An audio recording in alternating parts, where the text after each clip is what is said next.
Okay, cool. So here we go. So yes, I'm going to be speaking about Unitarian Universalism, which is the religion that I have been a part of for the past 7-ish years. Let me start my timer so I don't talk for a million years. Oh, don't do this to me. Oh, okay, there, okay. All right. So Unitarian Universalism is a religion that stems from two different Christian denominations.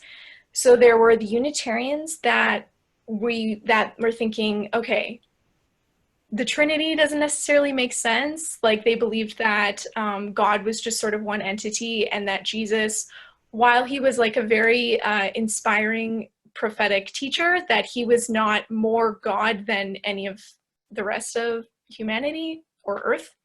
And then Universalism was this idea that God is not going to send their creation into heaven or hell, and that in the afterlife we all shared a common destiny.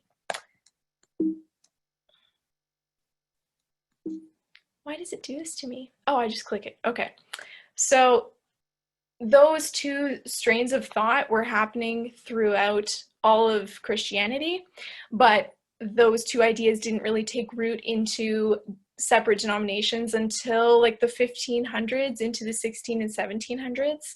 And then when the settlers came over to the US and Canada, they started taking root in Universalism was taking root in the late 1700s, and Unitarianism was coming into Canada and the US in the early 1800s. So by the time it's like the 60s, both the Unitarians and the Universalists in the US were thinking, hey, our ideas are very compatible. Why don't we just join together to create one church? So they did that in 1961 and became the Unitarian Universalist Association. And then in that same year, actually, the Canadian Unitarian Council was formed. And while it's called the Canadian Unitarian Council, but it is encompassing of Unitarian Universalism. It's just that the Universalist movement in Canada was so small that it's predominantly, the UU presence in Canada is predominantly Unitarian historically. So moving on from there, the religion has now evolved to a point where it no longer considers itself a Christian religion. So we've moved away from the Bible being our central text and Christianity being like our central doctrine, and we now center around a set of 7 principles. I will draw your attention to number 4 there, which is that we affirm and uphold a free and responsible search for truth and meaning, which I feel like is very definitive of our religion, in that we want people to think for themselves and decide for themselves how they feel about God and how the world was made and what happens to us in the afterlife.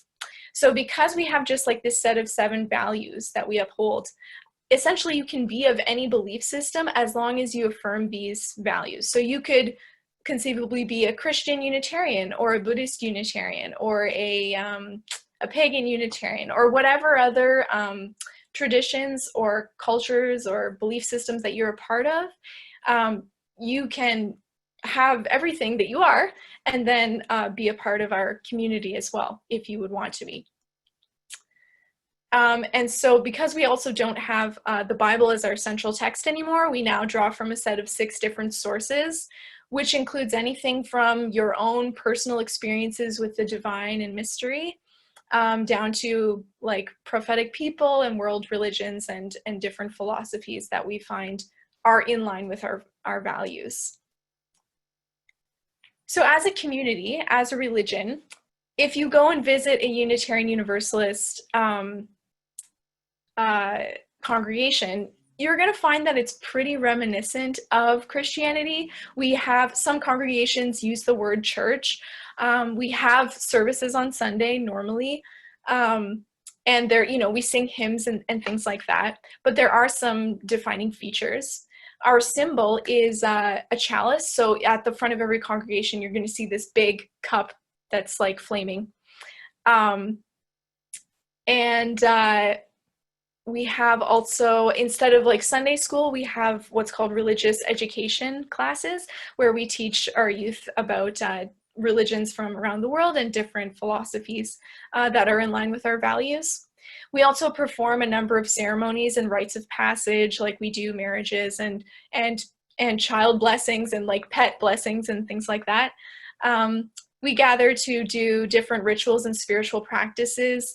Different congregations might do regular like yoga, meditation, journey dance, pagan circles, drumming circles, things like that. We're very active in doing different activism and volunteer work, both in our communities and globally and nationally as well. And of course, we just gather together to be in community with one another and look after each other and be together. So in Canada, Unitarian Universalism is fairly small. There are only 46 congregations registered with the CUC nationally. We have our national conference every other year, but every year the youth and the young adults have their own national gatherings. We even have a summer camp that's situated in Ontario that does programming for youth and for adults as well throughout the warmer months. That's a picture of me. I was doing a reading at one of the services at the national gathering a couple years ago. Yeah, and our main social justice campaigns at the national level have to do with Indigenous reconciliation, water conservation, and refugee sponsorship.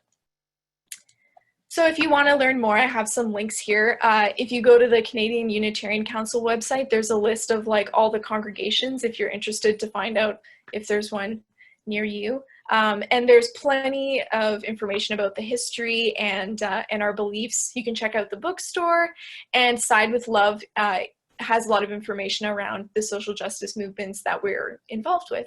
So feel free to check that out.